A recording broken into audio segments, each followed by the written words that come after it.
नमो अर्हन्ताणं नमो सिद्धाणं नमो आर्याणं नमो अध्यायाणं नमो लोये सव्यसाहुरं मोक्षमार्गस्य नेतारं कर्मभूभृतां ज्ञातारं विश्वतत्त्वानां वन्दे तद्गुणलब्धये।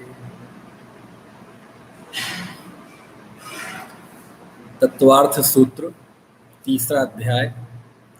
तीसरे अध्याय के अंतर्गत सूत्र 27, 28, 29 इन सूत्रों पर बात चल रही है और इन सूत्रों में काल परिवर्तन, जम्बूद्वीप के भरत और ऐरावत क्षेत्र और जम्बूद्वीप के पूरे ढाई द्वीप के इन भरत और ऐरावत क्षेत्रों में ही काल परिवर्तन होता है उत्सर्पणी और अवसर्पणी का।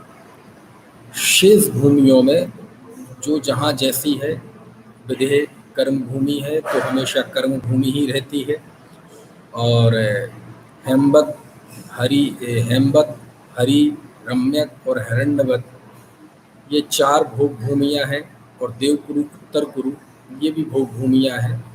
ये हैं जैसी हैं वैसी रहती हैं, वहाँ एक सा ही समय रहता है। इसके अलावा अंतर्दीप वच भी होते हैं, कुभोग भूमि जिन्हें कहते हैं, वहाँ भी हमेशा एक सी स्थिति रहती है। केवल भरत और ऐरावत, ढाई द्वीप में 5 भरत 5 ऐरावत में ही ये काल का परिवर्तन होता है। ये हमारी बात चल रही है। कल हमने पहले 3 कालों के विषय में बात की थी। अवसर्पणी के सुषमा सुषमा सुषमा सुषमा दुष्मा, इसमें क्रमशः उत्तम, मध्यम और जघन्य भोग भूमि की स्थिति रहती है। कैसी इनकी जीवन शैली होती है, जीवन की जो आवश्यकताओं की पूर्ति, 10 प्रकार के जो कल्प वृक्ष होते हैं, वो कल्प वृक्ष इनके 10 प्रकार की आवश्यकताओं की पूर्ति करते हैं, ये हमने जाना था। अब हमें ये देखना है कि जब ये तीसरा काल समाप्त होने को होता है, तीसरा काल समाप्त होने को होता है मतलब कोई 1-2 वर्ष नहीं रह जाते। शास्त्र में लिखा जब पल्ल का 8वां हिस्सा शेष बचता है, और पल्ल ही असंख्यात वर्षों का होता है तो उसका 8वां हिस्सा भी असंख्यात वर्ष ही होते हैं उसमें। तो जब पल्ल का 8वां हिस्सा शेष रहता है तब कुछ बदलाव होते हैं। और क्या बदलाव होते हैं, तो वहाँ कुल करों का उल्लेख आता है शास्त्रों में कि कर्म भूमि प्रारंभ होने के पहले जब वो एक बदलाव का युग होता है, संक्रमण काल होता है, क्योंकि तीसरी काल में अंत के समय में भोग भूमि की स्थिति कमजोर पड़ने लगती है, क्योंकि कर्म भूमि प्रारंभ होना है। जैसे आप रोज देखते होंगे, जब रात से सुबह होती है तो एकदम सूर्य नहीं निकलता, पहले अंधेरा कम होता है, हल्का सा उजेला होता है, फिर उजेला बढ़ता जाता है, फिर सूर्य निकलता है, फिर जाके पूरा उजेला होता है। और इस प्रक्रिया में है ना, पौने घंटे से 1 घंटे का टाइम लग जाता है। ऐसी शाम को भी एकदम अंधेरा नहीं होता, पहले सूर्यास्त होगा, फिर धीरे धीरे उजेला और घटता जाएगा, अंधेरा बढ़ता जाएगा और फिर पूरी रात हो जाएगी। तो ये कहलाता है संक्रमण काल, बदलाव का युग, संधि काल। तो इस काल में 14 कुलकरों की व्यवस्था है। ये कुलकर कौन होते हैं? ये कुलकर जो भोग भूमि के समाप्त होने के समय पर उस संक्रमण काल में उस समय के जीवों को के कुलों को धारण करते हैं, अपने अवधि ज्ञान अथवा जाति स्मरण ज्ञान के द्वारा इनका जीवन कैसे चले इसका मनन करते हैं। यही कारण है कि इन्हें मनु भी कहते हैं, है ना। तो उस समय इन 14 कुलकरों का बहुत महत्व होता है, बहुत महत्व होता है।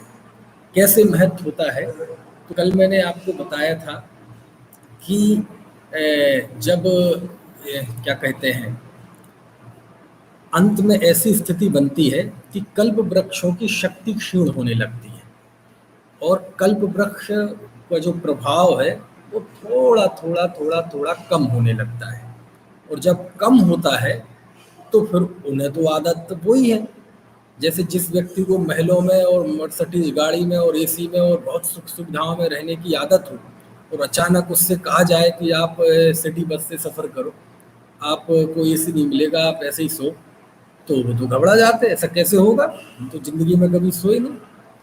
तो ऐसे ही जब ये कल्प वृक्ष धीरे धीरे मंद पड़ने लगते हैं, तो इसमें क्या होता है कि जो तारांग नाम के कल्प वृक्ष हैं, जिनकी वजह से प्रकाश होता था, और उन प्रकाश की वजह से, है ना, पता नहीं चलता था, दिन और रात समझ में नहीं आते थे।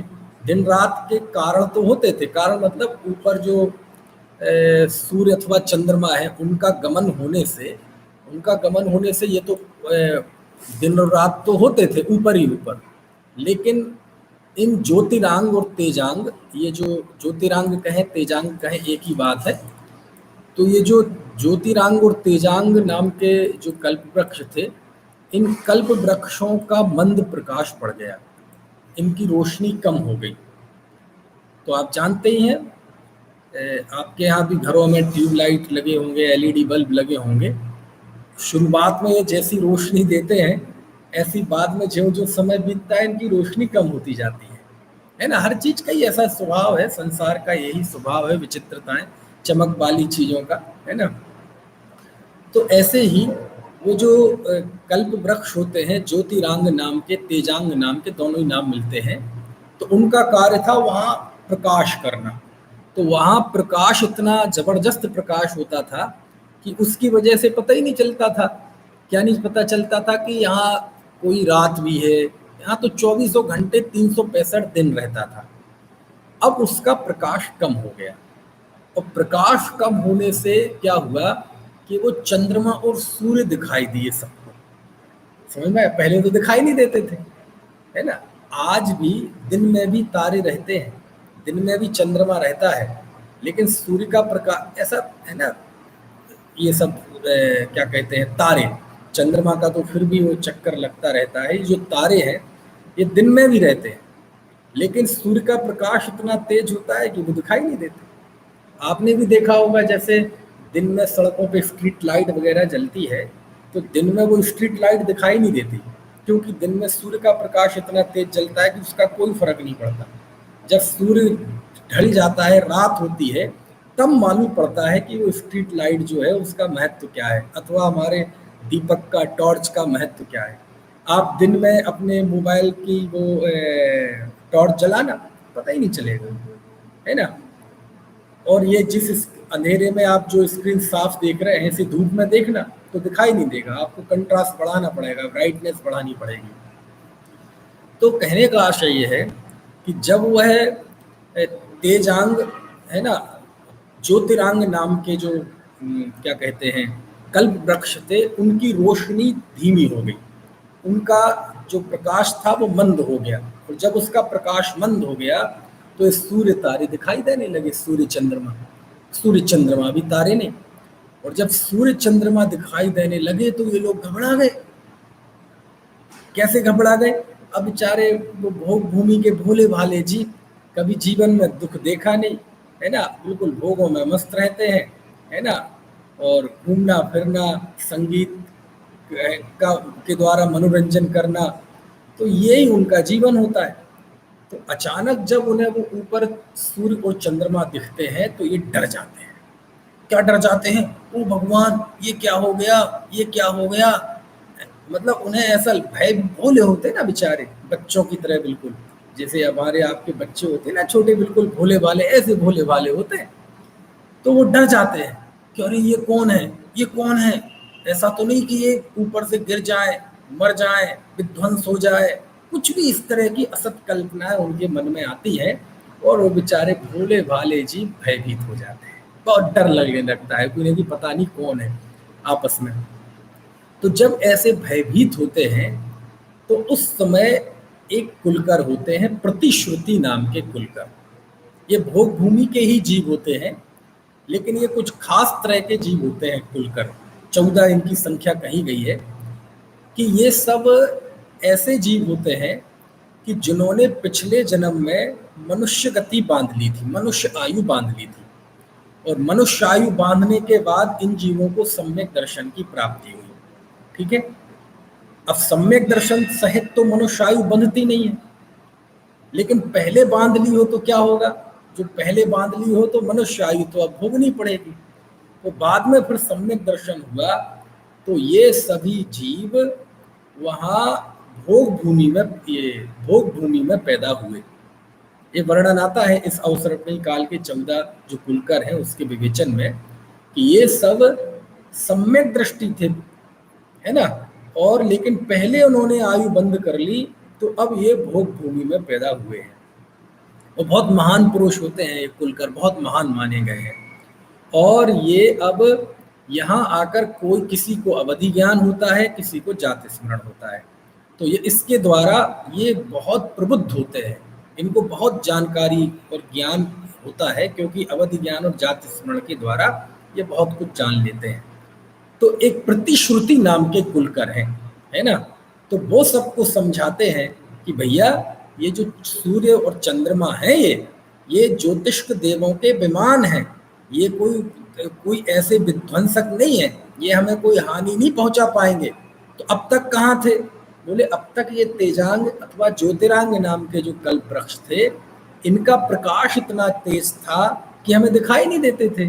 अब इनका प्रकाश मंद पड़ गया है, तो अब थोड़ा चेत जाओ।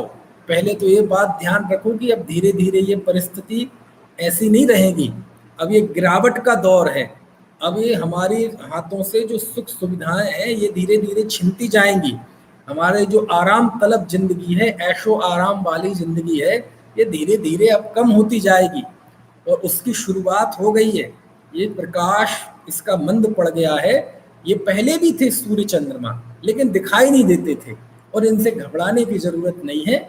ये ज्योतिष्क देव हैं, ये गमन करते हैं, है ना, और ये इसलिए ऊपर दिखाई दे रहे हैं। उन्होंने उसका बाकायदा पूरा स्वरूप बताया, तब जाकर उन्हें तसल्ली मिली और तब जाकर वो निडर हुए, निर्भय हुए। कौन, भोग भूमि के वो भोले भाले जीव। समझ में आए ना। तो इन पहले कुलकर का नाम है प्रतिश्रुति कुलकर। क्या नाम है ये, प्रतिश्रुति कुलकर। ठीक है, ऐसे ऐसे थोड़ा समय बीतने लगा, है ना, फिर से निर्भय हो गए।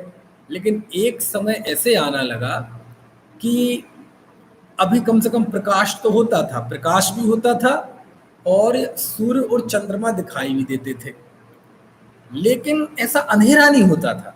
अभी भी उनका जो प्रकाश था वो ऐसा नहीं था कि एकदम अंधेरा हो जाए, प्रकाश कम ही तो हुआ था, है ना, और लेकिन अंधेरा नहीं होता था।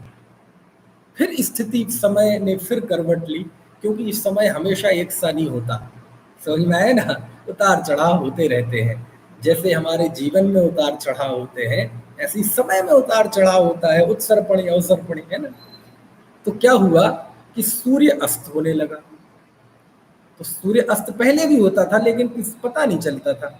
सूर्य अस्त होने लगा, अंधकार होने लगा, तो ये डर गए और आकाश में तारे दिखाई देने लगे। तारे, है ना, अब बताओ, अचानक एकदम ऊपर इतने सारे तारे दिखाई देने लगे और अंधकार हो जाए तो डर जाएंगे कि नहीं भोले भाले जी।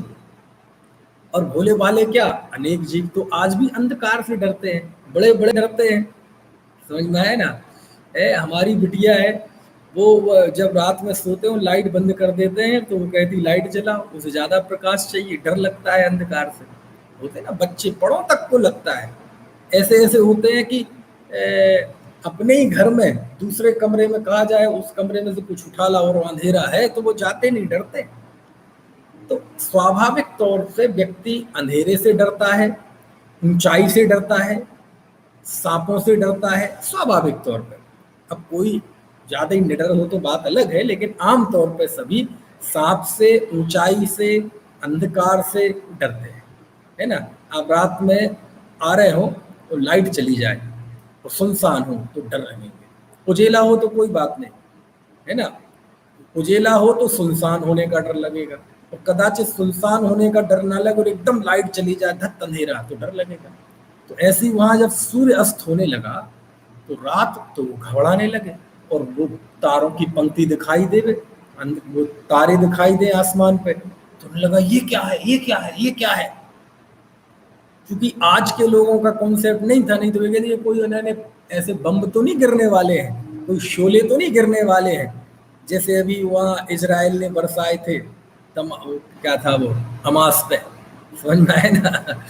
तो ऐसे तो नहीं बरस एक दूसरे पे बरसाए थे। तो ऐसे जब उन्हें लगा, डर लगने लगा, तो एक और कुलकर हुए, उनका नाम था सन्मति नाम के कुलकर। उन सन्मति नाम के कुलकर ने उन्हें वक्त समझाया, अरे भैया घबराओ मत, क्योंकि अब कल्प वृक्षों का प्रकाश पूरी तरह से नष्ट हो चुका है, इसलिए ये ज्यों ज्यों ज्योतिष के दिमाग सूर्य आएगा तो उजेला होगा, जाएगा तो अस्त होगा, है ना, और अंधेरा होगा। तो ये जो तारे दिखाई दे रहे हैं ये भी ज्योतिष के विमान है, ये तारागण है। बाकायदा चंद्रमा का परिवार होता है, जिसमें चंद्रमा इंद्र है, सूर्य प्रतीन्द्र है, ये नक्षत्र तारे वगैरह प्रकीर्णक ये सब हैं, ये इनका परिवार। तो आप घबराओ नहीं, ये भी ज्योतिष हैं और ये चमकदार होते हैं, ये देव के विमान हैं, इसलिए ये तुम्हारा कोई नुकसान नहीं कर सकते।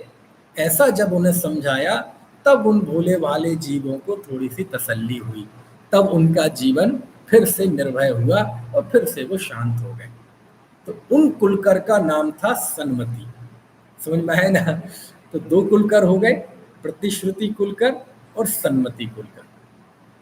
अब तीसरे फिर से जीवन वैसे ही चलने लगा, है ना, वहां प्रकाश और अंधकार होने लगे, दिन रात का परिवर्तन दिखाई देने लगा, ज्योतिरांग नाम के कल्पवृक्ष समाप्त हो गए। अब इस बीच क्या हुआ कि वहां के जो पशु थे, यहाँ जो हिंसक पशु कहलाते हैं, व्याघ्र, बाघ, है ना, शेर, गीदड़, कोई भी पशु हो, ये सारे जो पशु हैं, अब वो गीदड़ वहाँ होते हैं कि नहीं ये मैंने मुंह पे आ गया, तो शेर, बाघ वगैरह ये जो है हिंसक पशु कहलाते हैं हमारे यहाँ। लेकिन जब ये भोग भूमि में ये पशु होते हैं, तो ये पशु भी, इनके अंदर भी हिंसा नहीं होती, ये भी भोग भूमि की मनुष्यों की तरह ये भी अल्प कशाई होते हैं, बहुत मंद कशाई होते हैं, ये भी आपस में प्यार से रहते हैं, इनमें भी कोई झगड़ा नहीं होता। भोग भूमि जाएंगे तो गाय और शेर एक ही स्थान पर मिल जाएंगे, है ना। तो इनके भी भोजन की आवश्यकताओं की पूर्ति पहले दोनों उल्लेख आते, कल्प वृक्ष से भी उल्लेख आता है, और वहाँ जो नरम नरम घास होती है वो भी ये खाते हैं। वहाँ के ये पशु भी, यानी शेर जैसे पशु भी मांस भक्षी नहीं होते, ये भी शाकाहारी होते हैं, ये भी अहिंसक होते हैं, है ना, अहिंसाणुव्रती नहीं, मोटे तौर पे अहिंसक होते हैं, ये कोई मांस भक्षी नहीं होते। लेकिन समय बदला तो ये शेर वगैरह उनसे घुल मिल के रहते, यानी यहाँ युगलिया बैठे हैं और शेर को बुला के इनकी गोद में सो जाए शेर, और ये इनको लाड़ प्यार करे, इनके सिर पे हाथ फेरे, ऐसी स्थिति होती है। लेकिन इस एक समय बदला तो ये जो व्याघ्र आदि त्रंच थे, ये थोड़े से क्रूर दिखाई देने लगे, ये ऐसे गुर्राने लगे, ऐसे उन्हें डराने लगे मनुष्यों को। तो इन्हें लगा यार इन्हें क्या हो गया भैया, कल तक तो ये बड़े प्यार से पेश आ रहे थे, आपके घर में भी हो ना, अचानक आप अपने घर में पालने वाले को बहुत प्यार करते हो, वो भी आपको बहुत प्यार करता है ना। अब गाय भैंस तो कौन पालता है, कुत्ते को पालते हैं लोग। कुत्ते पालने का तो विधान भी नहीं लिखा हमारे जैन शास्त्रों में, क्योंकि वो मांसाहारी प्राणी है, वो खुद अपना जीवन यापन कर सकता है। मांसाहारी प्राणियों के पालने का विधान शास्त्र में नहीं है। मांसाहारी प्राणों को, मतलब कुत्ते आदि प्राणियों को पालने का बहुत निषेध है।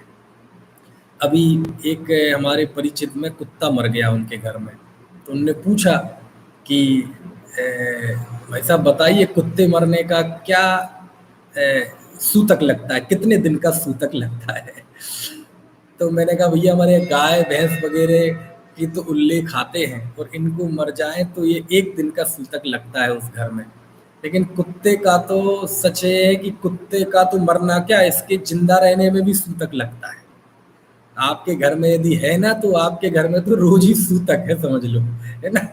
खैर, तो किसी दिन आप घर में घुसे, पहले तो वो आके एकदम पैर चाटता था, और अचानक आप कोई गुर्राने लगे, भौं भौं करने लगे, तो आप कहेंगे क्या हो गया इस बावले को। तो ऐसे ही वहां हुआ भोग भूमि में कि वो जो पशु थे वो थोड़े से गुर्राने लगे, आंख दिखाने लगे।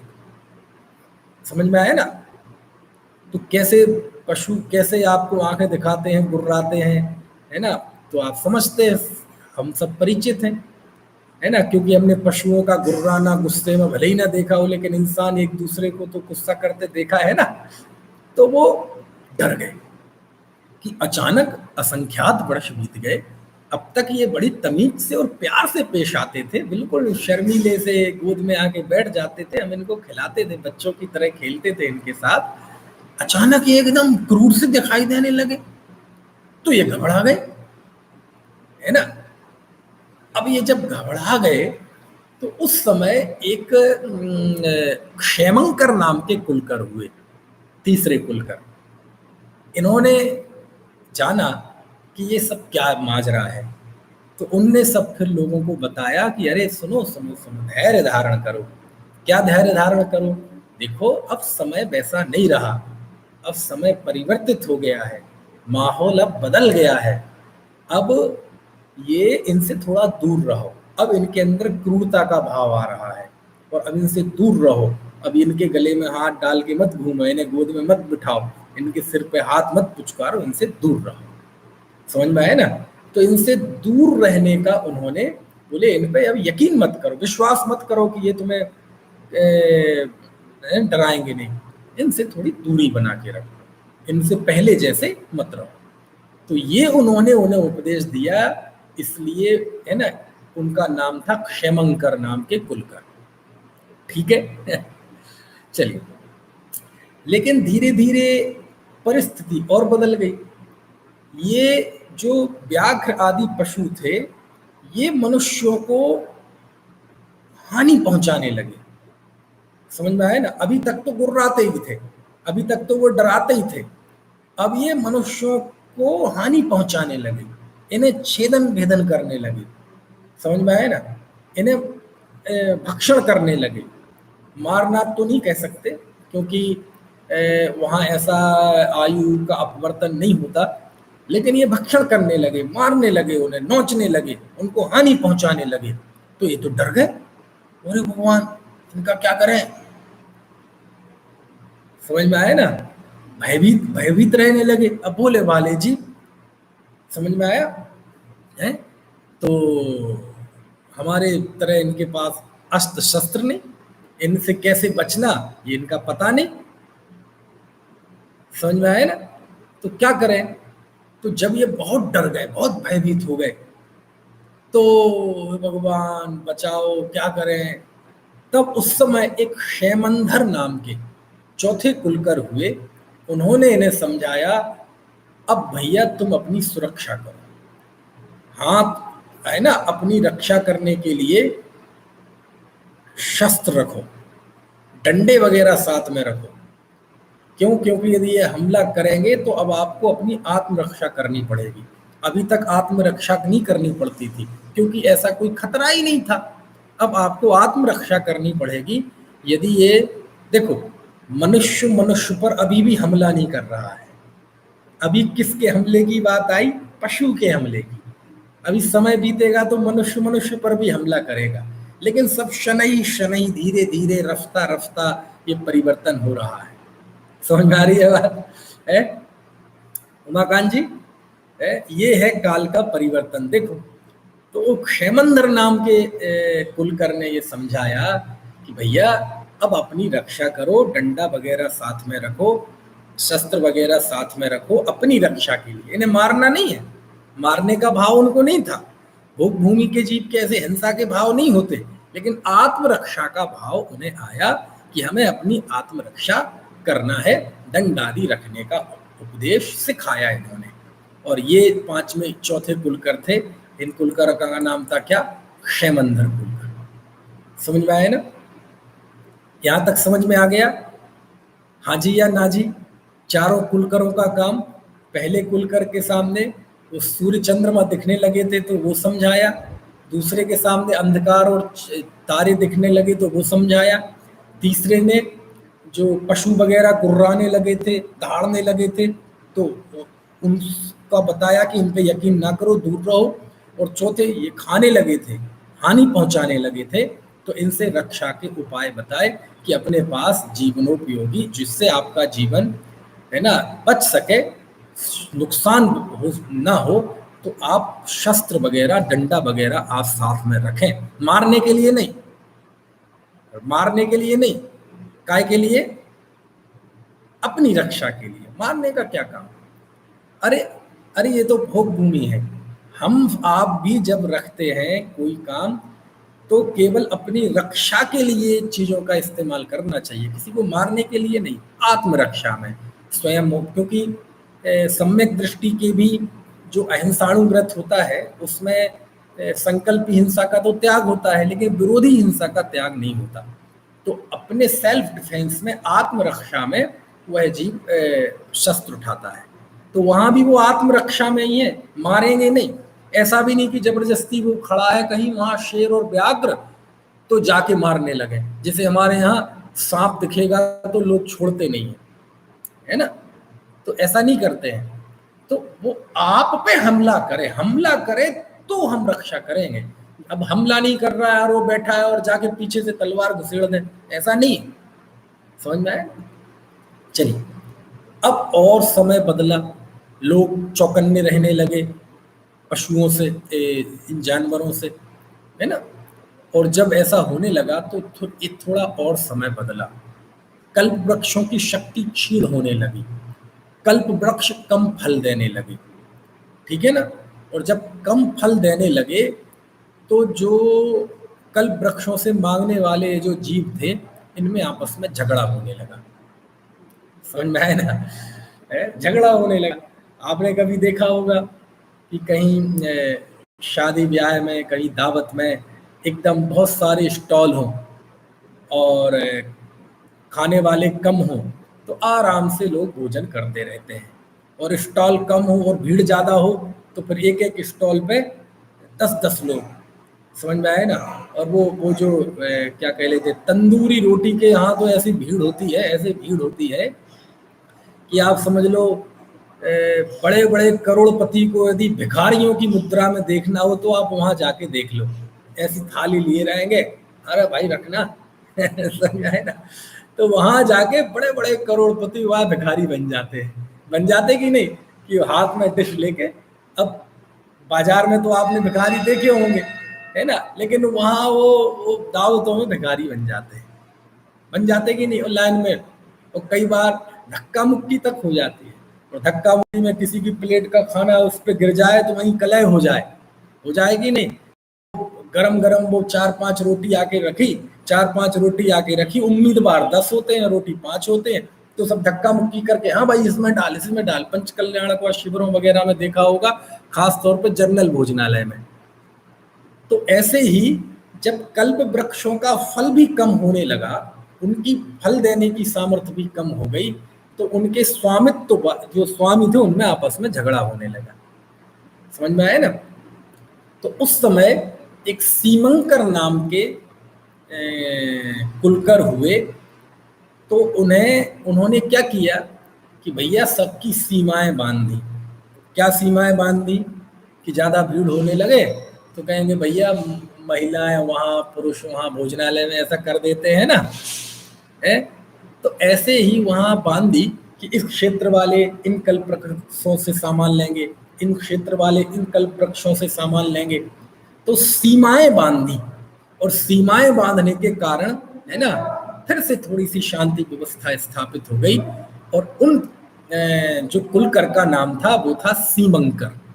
क्या नाम था उनका? सीमंकर। समझ में आया ना? अब आप सोचो कितनी जबरदस्त सीमाएं बांध दी गई, है ना। तो ऐसे ऐसे ये समय परिवर्तित हुआ है। आप देखना धीरे धीरे कैसे कैसे गिरावट आती है और कर्म भूमि की तरफ जीव बढ़ रहे हैं।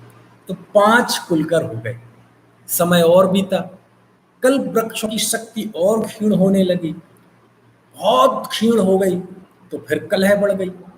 अब जिस सीमा पे चिन्हित थे कि ये बाउंड्री बांध दी कि इस मोहल्ले के लोग यहाँ जाएंगे, इस मोहल्ले के लोग वहाँ जाएंगे, अब उसमें भी बहुत खींचतान बढ़ने लगी, क्योंकि काफ़ी ज़्यादा ही कुछ कमजोर पड़ गए वो कल्प वृक्ष।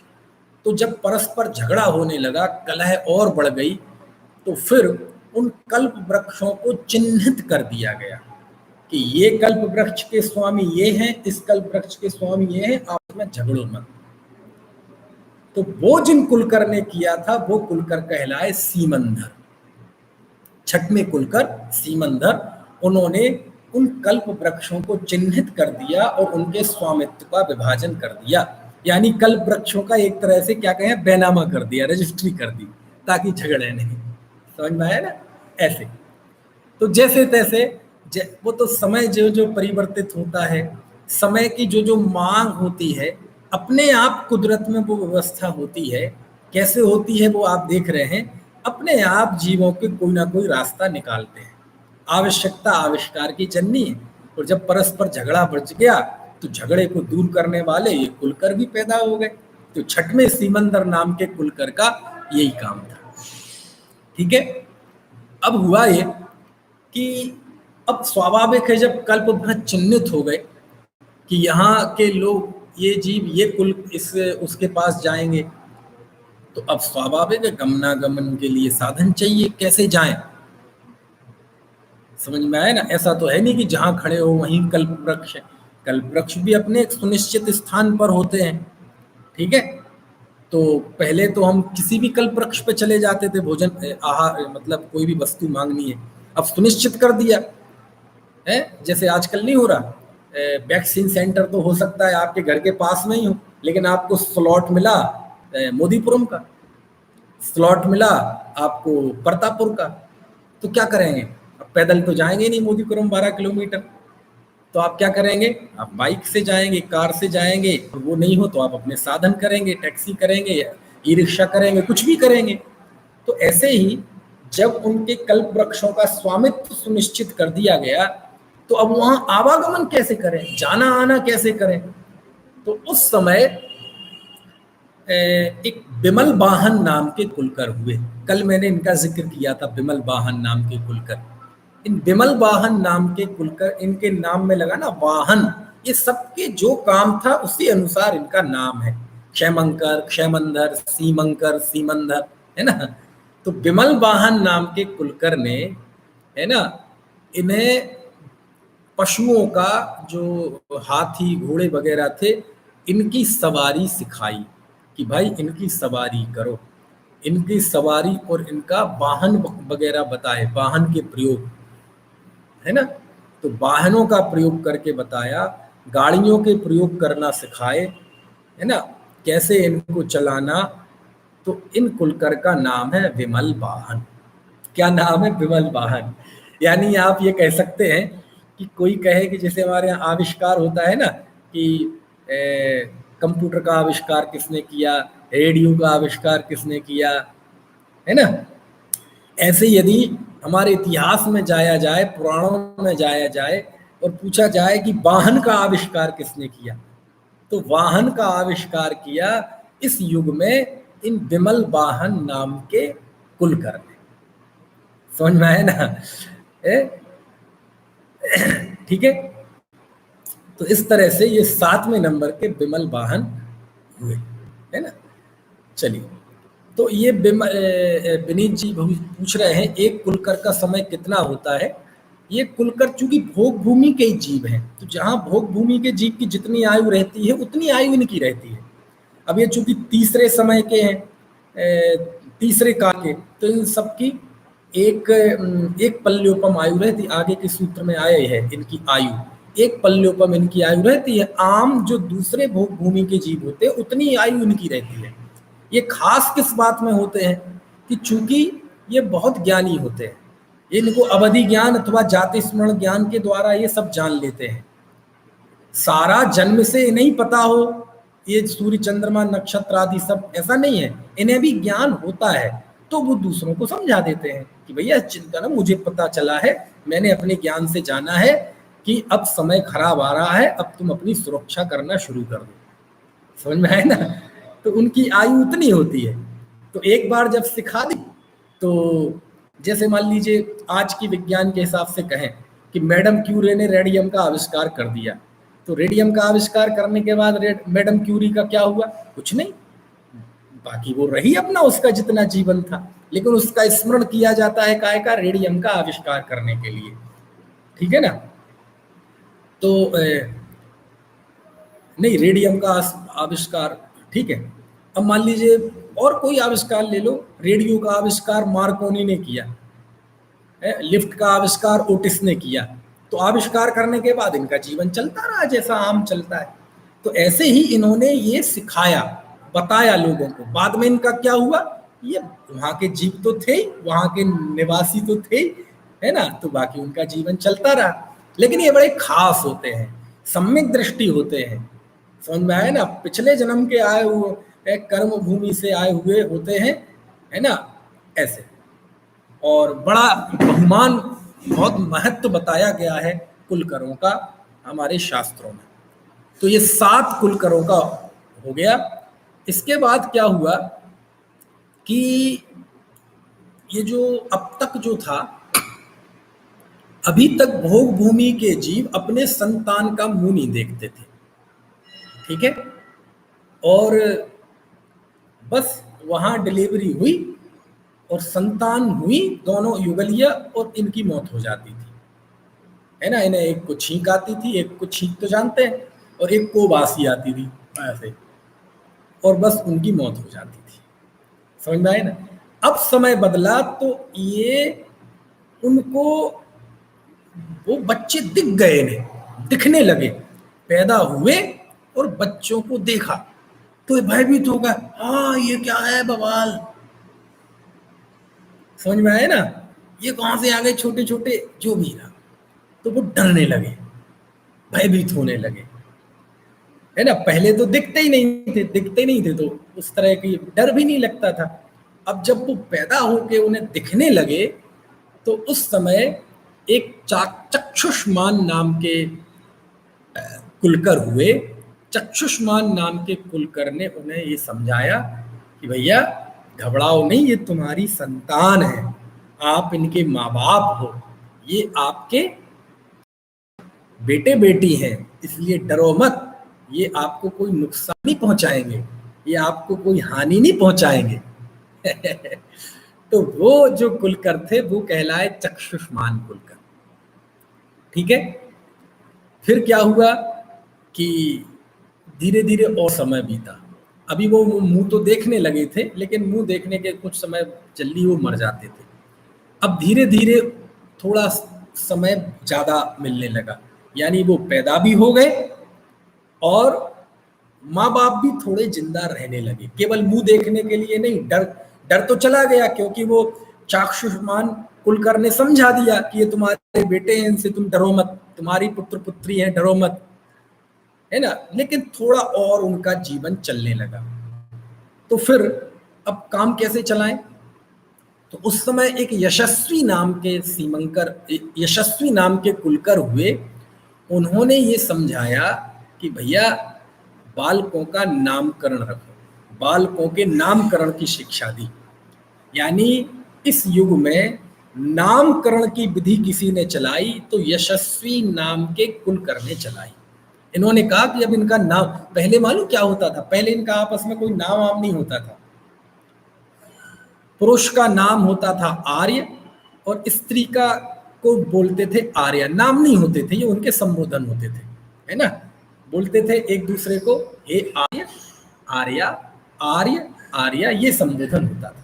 प्रत्येक जुगलिया का आपस में एक दूसरे को आर्य और आर्या कहते थे। समझ में है ना? माने सबका एक ही नाम था, आर्य और आर्या। कोई आपस में एक दूसरे से बातचीत ही नहीं करते थे। क्यों? क्योंकि आपस में एक दूसरे से बातचीत मतलब दूसरे युगलिया से बातचीत आपस में तो करते थे, है ना। कर्म भूमि के पति पत्नी की तरह मुंह फुला के नहीं बैठते थे एक दूसरे के लिए, है ना। लेकिन दूसरे युगलिया से क्या बात करें, है ना। तो यही कारण है कि वो ना आपस में उनके शत्रुता थी ना मित्रता थी। तो वो एक उगलिया दूसरी उगलिया से कोई दुश्मन थे? दुश्मन भी नहीं। तो क्या दोस्त थे? दोस्त भी नहीं थे। बस दिख जाए तो दिख जाए, कोई बात नहीं, समझ में है ना, ऐसे रहते थे। तो उन्होंने, लेकिन जब ये हुए तो यशस्वी कुलकर ने इन्हें नामकरण बताया कि भैया इनके नाम रखो, आप बेटा बेटी हो गए, आप इनका नाम रखें। तो उन्होंने नामकरण की शिक्षा दी, नामकरण करना सिखाया और फिर वो नाम रखने लगे। चिंटी, पिंटी, रिंकी, पिंकी, जो भी आज ये चल गया, उस समय वो क्या नाम रखते हैं वो जाने। ठीक है, तो ये कुलकर कहलाए यशस्वी नाम के कुलकर। ठीक है, फिर धीरे धीरे अब ये और ज्यादा जिंदा रहने लगे, है ना। कुछ दिन तो बच्चे रोए, समझ में आए ना, बच्चे रोए वो छोटे छोटे, है ना। 21 दिन, 35 दिन, 49 दिन का गणित बताया था ना। अब ये कुछ दिन ये रहने लगे, माँ बाप मरे नहीं तो बच्चे रोए। अब अभी रोए तो अब क्या करें, जैसे आज भी देखो आप, जो बिल्कुल कम उम्र में जल्दी शादी हो जाती ना जिनकी, मान लो आजकल तो देर से होने लगी, लेकिन तो जल्दी शादी हो गई, जल्दी बच्चे हो गए। अब वो भी बहुत लाड़, बच्चे ही जो इनके बच्चे हो गए वो भी बच्चे ही थे। अब बच्चा रोता है, उन्हें समझ में नहीं आता क्या करना, भाई क्या करें क्या करें, उसे तमीज ये नहीं होती कैसे बच्चे को उठाना, कैसे क्या करना, कैसे खिलाना, डर लगता है इतना छोटा सा बच्चा। तो उनके साथ भी यही हुआ, तो बच्चा रोए तो इन्हें क्या करे, क्या करे, रो रहा है जी, क्या करो बच्चे। तो उस समय अभिचंद्र नाम के जो कुलकर हुए, 10वें नंबर के कुलकर, उन्होंने उन्हें ये शिक्षा दी कि भैया इन्हें चुप करो, इनको खिलाओ, मतलब इनको खिलाओ मतलब खिलाना नहीं, खिलाओ से मतलब इन्हें इनके साथ खेलो, इनके साथ बोलो, कैसे इनको चुप करना, कैसे इनकी परवरिश करना, अली ली ली ली ली, इसको गोद में उठाओ, ऐसे मुंह बनाओ, है ना, जीभ निकाल के इनका मनोरंजन करो। ये सब हम करते हैं ना अपने बच्चों को चुप करने के लिए। तो ये इतने भोले थे बेचारों को पता ही नहीं, वो रोने लगे तो ये भी दुखी हो जाए, ये रो रहे हैं, क्या करें जी, क्या करें, बताओ जी, रो रहे हैं। तो इनने ये समझाया कि भैया ऐसे चुप करो, और चुप करो कैसे करो, दुलार करो, इनके साथ खेलो, इनका मनोरंजन करो, इनका ध्यान भंग करो, इनको झूला झुलाओ, हाथ में लेके ऐसे, है ना, घुमा के लाओ बगीचे में। ऐसा करना जिनने सिखाया वो थे अभिचंद्र नाम के कुलकर। कौन से कुलकर? अभिचंद्र नाम के कुलकर। ठीक है, तो कितने कुलकर हो गए? 10 कुलकर। समझ में आया ना? चलिए, तो अब ये 10 कुलकर तक की बात आ गई है। अभी 4 कुलकर और बचे हैं, है ना। इनका आज मैं आपको कल बताऊंगा, लेकिन आपको इससे ये तो समझ में आ रहा होगा कि आज जो स्थिति है, हम कहाँ से चले थे और कहाँ आ गए।